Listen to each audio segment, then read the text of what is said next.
Hello dear student, मी professor Hiralal Pawar आज तुमच्यासाठी घेऊन येत आहे इंजिनिअरिंग मेकॅनिक्समध्ये इनसेमसाठी आपल्याला काय इम्पॉर्टन्स असायला पाहिजे. इनसेमसाठी आपल्याला 30 मार्काची जी तयारी करायची आहे ती ऑप्टिमाइज वेने आपण कशी करू शकतो.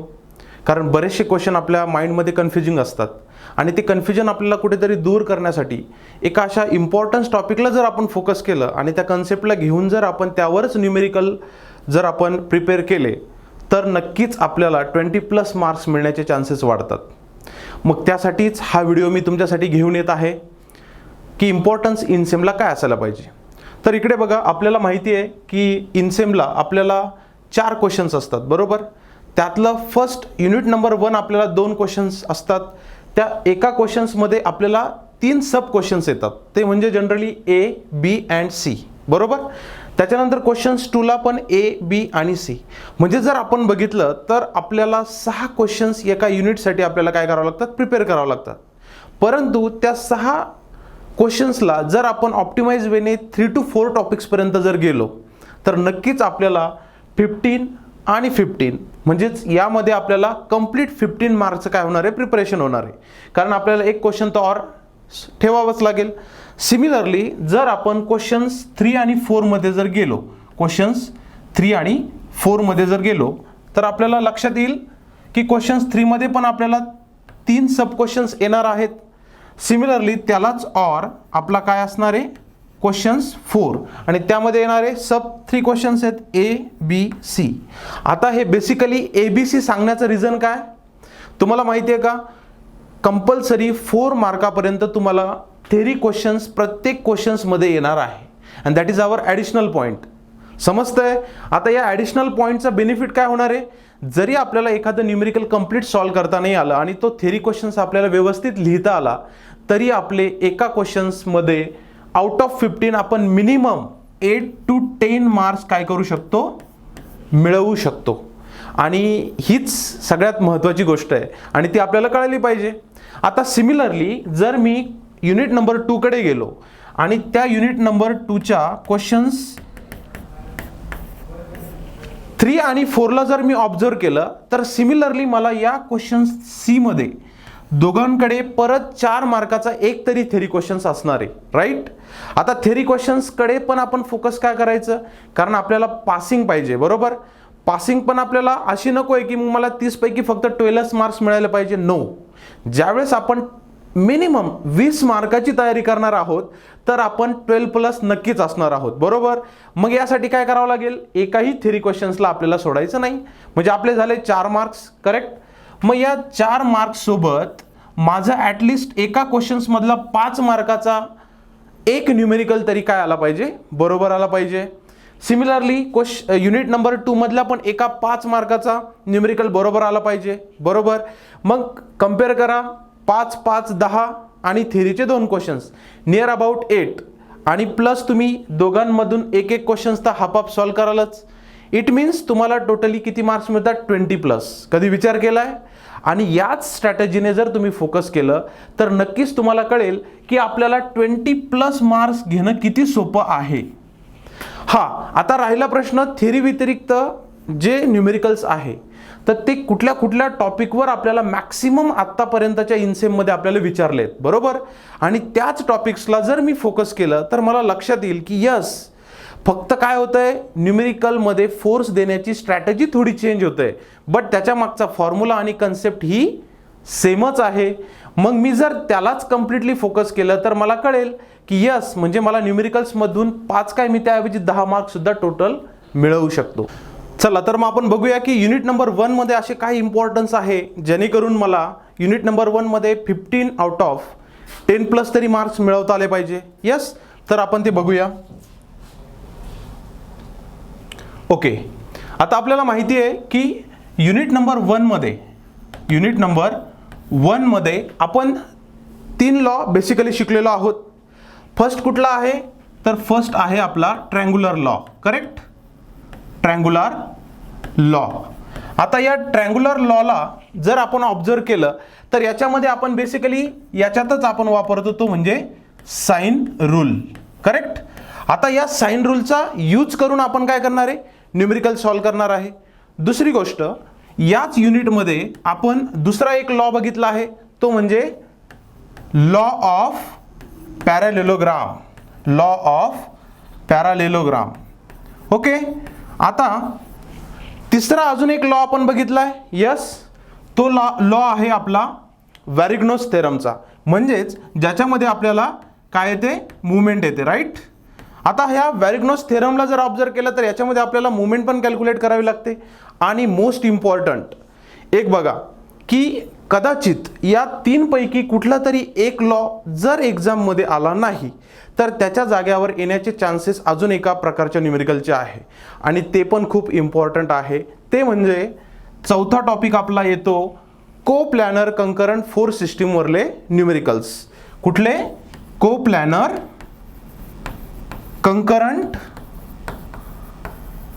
Force system. को प्लॅनर कंकरंट फोर्स सिस्टीम.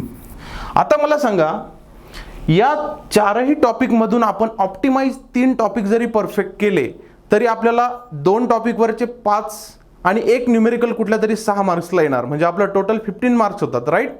म्हणजे मी ह्यापैकी परफेक्ट 3 टॉपिक जरी परफेक्ट करून गेलो तरी माझे किती होतात, 10 मार्क्सचे न्यूमेरिकल परफेक्ट होतात. आणि या व्यतिरिक्त आपल्याला थेरी क्वेश्चन्स आहेत. थेरी क्वेश्चनसाठी आपण मागच्या 3 वर्षाच्या इनसेमचे विचारलेले थेरी क्वेश्चन जरी प्रिपेअर केले, it means almost 6 to 7 questions, ते जरी आपण प्रिपेअर केले तरी आपल्याला परफेक्ट किती मार्क्स मिळणार आहे, 4 मार्क्स त्यातनं मिळणार आहे. दुसऱ्या युनिटचे 4 मार्क्स, म्हणजे आपण 8 मार्काची तयारी विदाऊट न्यूमेरिकल सॉल्व करताना सुद्धा करू शकतो. बरोबर. आता याच्यामध्ये सगळ्यात इम्पॉर्टंट काय, ट्रँग्युलर लॉ ऑफ फोर्सेस, त्याच्यामध्ये तुमचा नंतर येतो लॉ ऑफ पॅरालेलोग्राम, आणि मग येतो व्हेरिग्नोस थेरम, आणि 4th नंबरला येतो coplanar concurrent force system. Most important इकडे बघा, लॉ ऑफ पॅरालेलोग्राम मध्ये जर आपण इथे बघितलं तर लॉ ऑफ पॅरालेलोग्राम मध्ये पण आपल्याला मोस्टली क्वेश्चन्स रिझल्टंट कॅल्क्युलेट करण्यासाठी येतो. त्याच्यानंतर जर आपण बघितलं तर को प्लॅनर कंकरंट फोर्स सिस्टीम मध्ये पण आपल्याला मोस्टली काय होतंय, रिझल्टंट कॅल्क्युलेट करण्यासाठी येतो. हे मी तुम्हाला का सांगतोय, कारण या दोघंही कन्सेप्टमध्ये आपण आरचे वेगवेगळे फॉर्म्युले काय केलेत, लर्न केलेत बेसिकमध्ये. राईट. मग मी याचा जो फॉर्म्युला आहे तो आणि याचा फॉर्म्युला, तर याच्यामध्ये सगळ्यात इम्पॉर्टंट येतं ते म्हणजे इक्विलिब्रियम कंडिशन्स. हे बघा, ज्यावेळेस 2 पेक्षा जास्त फोर्सेस एका पॉइंट्सला कन्सिडर होतात त्याला आपण काय म्हणतो, को प्लॅनर कंकरंट फोर्सेस. आणि मोर दॅन 2 फोर्सेस आले याचा अर्थ काय की आपल्याला तिथे 100% summation of F of x and summation of F of Y या इक्विलिब्रियम कंडिशन्सला काय करावं लागेल, फॉलो करावं लागेल. मग मला सांगा, जिथे summation of F of X आणि summation of F of Y येणार तिथे रिझल्टंटचा कुठला फॉर्म्युला येणार, obviously R is equal to root of summation of F of एक्सचा square plus summation of F of वायचा स्क्वेअर. आणि ही झाली त्या फोर्सची मॅग्निट्यूड. सिमिलरली तुम्हाला आरचा काय विचारणार, डायरेक्शन्स. इट मीन्स डायरेक्शन म्हटलं की आपल्याला लगेच कळतं की आपल्याला थिटा कॅल्क्युलेट करायचं आहे. मग थिटासाठी काय फॉर्म्युला आहे, summation of F of Y divide by summation of F of x. मग जिथे मला एफ ऑफ एक्स आणि एफ ऑफ वाय कॅल्क्युलेट करावं लागणार आहे, ऑब्विसली मला तिथे आर आणि थिटाचे हेच फॉर्म्युले लक्षात ठेवावे लागणार. तसंच जर मला लॉ ऑफ पॅरालेलोग्राम मध्ये जर विचारलं तर आपल्याला माहिती आहे लॉ ऑफ पॅरालेलोग्राम बेसिकली काय सांगतो की असे कुठले तरी 2 फोर्सेसचा अँगल हा ॲक्यूट अँगल असला पाहिजे. राईट. ॲक्यूट अँगल आणि लॉ ऑफ पॅरालेलोग्रामचे त्याने 2 डायरेक्शन्स तयार करायला पाहिजे. बरोबर. मग त्या केसमध्ये आपल्याला आरचा कुठला फॉर्म्युला आठवतो, लगेच मला आठवलं पाहिजे, yes, P square plus Q square plus 2pq cos theta. बरोबर. आणि याला रूट देऊन टाकलं की मला काय मिळतो, आरचा रिझल्टंट. कशाच्या कन्सेप्टमध्ये, लॉ ऑफ पॅरालेलोग्रामच्या कन्सेप्टमध्ये.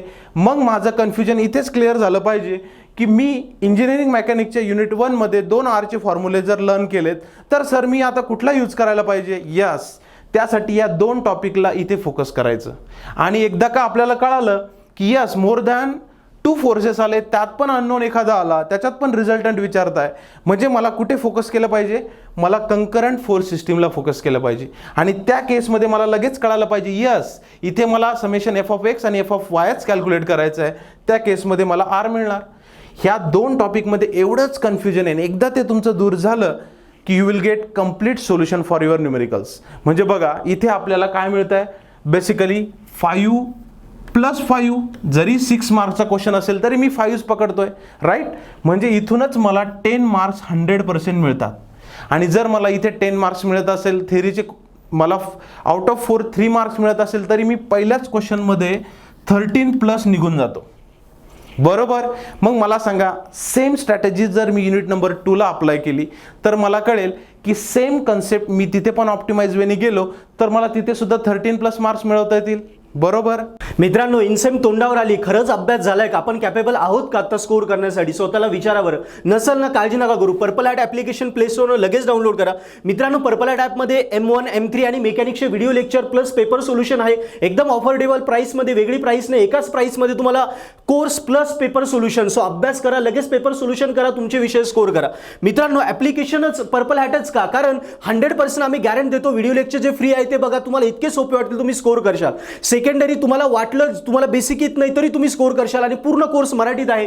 सो सध्या आपल्याकडे ऑफर आहे, हे कुपन कोड वापरा आणि तुमचा पूर्ण इनसेम स्कोर करा. सो लगेच ॲप्लिकेशन डाउनलोड करा आणि इनसेम स्कोर करा. सिमिलरली ज्याप्रमाणे आपण युनिट नंबर 1 मध्ये इम्पॉर्टन्स जे आता आपण बघितलं की मी 13+ मार्क्स कसे मिळवू शकतो, राईट, त्याचप्रमाणे आपण आता युनिट नंबर 2 कडे बघूया, बरोबर. तर त्यामध्येही सुद्धा आपल्याला अशा ऑप्टिमाइज वेने जाण्याची गरज आहे. ओके, तर आपण जर युनिट नंबर 2 कडे बघितलं तर आपल्याला माहिती आहे युनिट नंबर 2 मध्ये या 3च टॉपिकला जर मी फोकस केलं, बघा या 3च टॉपिकला जर मी फोकस केलं तरी मला क्वेश्चन नंबर 3 मधले ABC आणि क्वेश्चन नंबर 4 मधल्या ABC ला मी फेस करू शकतो. कसं? बघा, आपल्याला माहिती आहे युनिट नंबर 2 हा बेसिकली आपल्या मुवमेंट ऑफ इनर्शिया, करेक्ट. आपल्याला काय म्हटलंय? Movement of inertia. त्यानंतर आपल्याला दुसरा आहे ते म्हणजे काय? फ्रिक्शन. आणि सगळ्यात महत्त्वाचा तिसरा टॉपिक आहे तो म्हणजे सेंट्रॉइड. आता इकडे जर मी बघितलं तर मुवमेंट ऑफ इनर्शिया, फ्रिक्शन आणि सेंट्रॉइड. आता मला सांगा, मी तुम्हाला मगाशी सांगितल्याप्रमाणे एक तरी थेरी क्वेश्चन्स तुम्हाला असणार आहे, करेक्ट.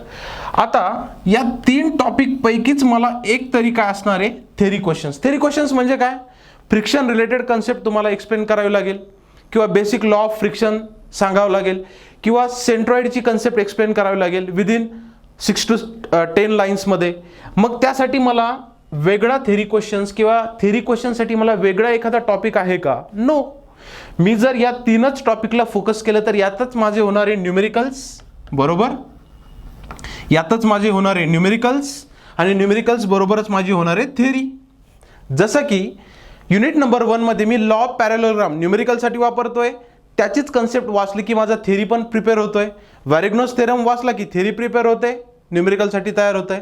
सिमिलरली इकडे पण ज्यावेळेस मी फ्रिक्शन, सेंट्रॉइड आणि मुवमेंट याची फॉर्म्युल्याची बेसिक कन्सेप्ट रीड करणार आहे, तिथेच माझा ऑटोमॅटिकली काय होणार आहे? थेरीचा क्वेश्चन पण प्रिपेअर होणार आहे. इट मीन्स ऑलरेडीच तुम्ही हे वाचत असताना 4 मार्क्स प्रिपेअर होता, बरोबर. आता मला सांगा, याच्यामध्ये जर मुवमेंट ऑफ इनर्शिया आणि सेंट्रॉइड, समजा या दोघं टॉपिकवरचा एक क्वेश्चन्स तुमच्या क्वेश्चन नंबर 3A आणि B मध्ये आला, बरोबर. क्वेश्चन नंबर 3A आणि B मध्ये समजा सेंट्रॉइड आणि मुवमेंट ऑफ इनर्शियाचा एक क्वेश्चन आला, मग राहिला कोण? फ्रिक्शन, बरोबर. मग फ्रिक्शनचा C क्वेश्चन्स मे बी काय असेल? मे बी थेरॉटिकल असेल, करेक्ट. म्हणजे याच्याच व्हाईस वर्सा जर आपण क्वेश्चन नंबर 4A, B आणि C ला फोकस केलं तर काय होणार? याच्या अपोजिट. असं तर होणार नाही ना, मुवमेंट ऑफ इनर्शियाचा क्वेश्चन वर पण आला, खाली पण आला. आता याच 2 क्वेश्चन्सवर इथे न्यूमेरिकल येत आहे ना, तर बेसिकली 100% फ्रिक्शनवर मला इथे न्यूमेरिकलचा एक क्वेश्चन्स असेल. मग सेंट्रॉइड किंवा मुवमेंट ऑफ इनर्शियाचा एक क्वेश्चन्स न्यूमेरिकलला इथे असणार, बरोबर. मग राहिला तिसऱ्या टॉपिकचा, समजा मुवमेंट ऑफ इनर्शियाचा न्यूमेरिकल इथे आलं तर सेंट्रॉइडवरचा काहीतरी थेरॉटिकल कन्सेप्ट मला इथे येणार. राईट. मग मला सांगा, या ऑप्टिमाइज वेनी जर तुम्ही युनिट नंबर 2ला फोकस केलं तर you will get completely 4 + 8 to 10 marks in numerical. आता बघा इथे पण आपले काय होत आहेत, नियर अबाउट 12 to 14 मार्क्स काय होत आहे युनिट नंबर 2 मध्ये मला मिळत आहे. पण हे केव्हा, ज्या वेळेस मी या 3 टॉपिकला आणि पहिल्या युनिटच्या 4 टॉपिकला परफेक्ट फोकस करेल आणि आउट ऑफ 7 टॉपिक्स, बघा युनिट नंबर 1 मध्ये आपण किती टॉपिक डिस्कस केलंय, 4. युनिट नंबर 2 मध्ये किती बघतोय, 3. किती टॉपिक मला लर्न करायचे आहेत, 7. बरोबर. आता मला सांगा 10 मार्क्स आपण 20+ मार्क्स या स्ट्रॅटेजीने काय केलंय, स्टार्ट केलंय. मग मला सांगा 20+ म्हटल्यानंतर मला 10 + 10 असं जर मी फोकस केलं तर मला या 4 आउट ऑफ 2 किंवा 3 टॉपिक्स आणि 3 आउट ऑफ 2 एक टॉपिकवर जरी तुम्ही थांबलात तरी चालेल, पण ॲटलिस्ट 2 टॉपिक जरी मी प्रिपेअर केले म्हणजे आउट ऑफ 7 मी 5 to 4 एवढ्या टॉपिकला रँडमली नाही, मी परफेक्ट जर त्या टॉपिकला फोकस केलं, त्यावरचेच न्यूमेरिकल सॉल्व केले तरी मला 20+ मार्क्स इन सेम एक्झामिनेशनमध्ये मिळतात. आणि ही नॉटी थिंग सोडून द्यायची की मला in Semla 30 out of 12 marks मिळवायचे म्हणजे मी पास होतो. नो. हे बघा, कधी पण आपला ऑब्जेक्ट हा प्लस पुढे पाहिजे. ज्यावेळेस मी या ऑब्जेक्टला इथे फोकस करतो ना, तर मी धावत असताना इथेच येऊन स्लो होऊन जातो. बरोबर. म्हणजे मी जर 12 मार्क्सचंच ऑब्जेक्ट समोर ठेवलं तर मी काय करतो, धावत धावत येतो आणि इथे येऊन स्लो होऊन जातो. म्हणजे मी ॲटलिस्ट 10-11लाच पोचतो. राईट. पण ज्यावेळेस मी 20+ किंवा 18 to 20 मार्क्सचं ऑब्जेक्ट पुढे ठेवतो, ॲटलिस्ट मी याच स्पीडने 12ला क्रॉस करून जातो. म्हणजे मी कधीच 15+ झालेलो असतो हे आपल्यालाच कळत नाही. राईट. आणि याच वेळेला जर तुम्ही फोकस केलं तर 100% इनसेम एक्झामिनेशन्स तुमच्यासाठी टफ नसणार आहे. आणि एक लक्षात ठेवा, एनसेम एक्झामिनेशनसाठी जर आपल्याला 28+ मार्क्स पाहिजे असेल तर आपल्याला इकडे नियर अबाउट 20+ मार्क्स हे स्वतः आलेच पाहिजे, आणि तरच आपण काय होतोय एकदम इझिली इनसेमला फेस करू शकतो. आणि कुठल्याही गोष्टी टफ नसतात, फक्त तुम्हाला ऑप्टिमाइज वेने आणि स्ट्रॅटेजीने जाण्याचा एक प्रयत्न असेल. राईट. कधी पण कुठल्याही एक्झाम्पलला फोकस करा. आपण जर क्रिकेटर घेतलं किंवा व्हॉलीबॉल प्लेयर घेतला किंवा आत्ताच आपण एशिया कप जिंकला, बरोबर. मग मला सांगा, या प्लेअरनी जर स्ट्रॅटेजीच्या वेनी बॉलिंग नसती केली, स्ट्रॅटेजीच्या वेनी त्यांनी जर बॅटिंग नसती केली, राईट, तर आपल्याकडे आत्ताचा एशिया कप आला असता का? नाही. कुठे पण जायचं असेल तर एक स्ट्रॅटेजी पाहिजे. यस, डॉंकीवर करायचं नाही, खूप हार्डवर्क केलं तर मी इंजिनिअरिंगमध्ये पास होतो असंही नाही आहे. एक लक्षात ठेवा, मी जर कुठल्या तरी स्ट्रॅटेजीने आणि स्मार्ट वेनी जाणार असेल तर 100% मी त्यामध्ये पास होऊन काय त्यापेक्षाही जास्त मार्क्स मिळवून पुढे जाऊ शकतो. आणि इंजिनिअरिंग मेकॅनिक्स नावाचं जे काय आपल्या माइंडमध्ये जी काही भीती आहे ती या बॉक्सच्या बाहेर काढून टाकायची आहे. राईट. आणि या ऑप्टिमाइज वेनी तुम्ही इंजिनिअरिंग मेकॅनिक्स प्रिपेअर करा.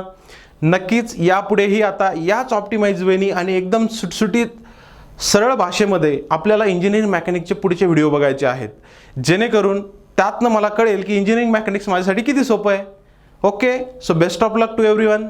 विद्यार्थी मित्रांनो, सरांनी एकदम सोप्या भाषेत तुम्हाला मेकॅनिक्सचा इनसेमचा पेपर पॅटर्न क्लिअर करून दिला की कशा प्रकारे आपण इझी वेने 10-12 तासामध्ये आणि कमीत कमी टॉपिक करून 24+ मार्क घेऊ शकतो इनसेममध्ये. हे सगळे टॉपिक्स तुम्हाला आता डिटेलमध्ये शिकायचे असतील तर डिस्क्रिप्शनमध्ये लिंक आहे, त्या लिंकवरनं किंवा प्ले स्टोरवरून डायरेक्ट तुम्ही पर्पल ॲट ॲप्लिकेशन डाउनलोड करा. पर्पल ॲट ॲपमध्ये मेकॅनिक्सच्या कोर्समध्ये गेले, एकदम ऑफर्डेबल प्राईसमध्ये मेकॅनिक्सचा कोर्स आहे, तो सबस्क्राईब करा. त्यात व्हिडिओ लेक्चर आहे, नोट्स आहे आणि प्लस मेकॅनिक्सच्या मागच्या 2 पेपर पण आम्ही सोडून दिले आहे, ते बघा.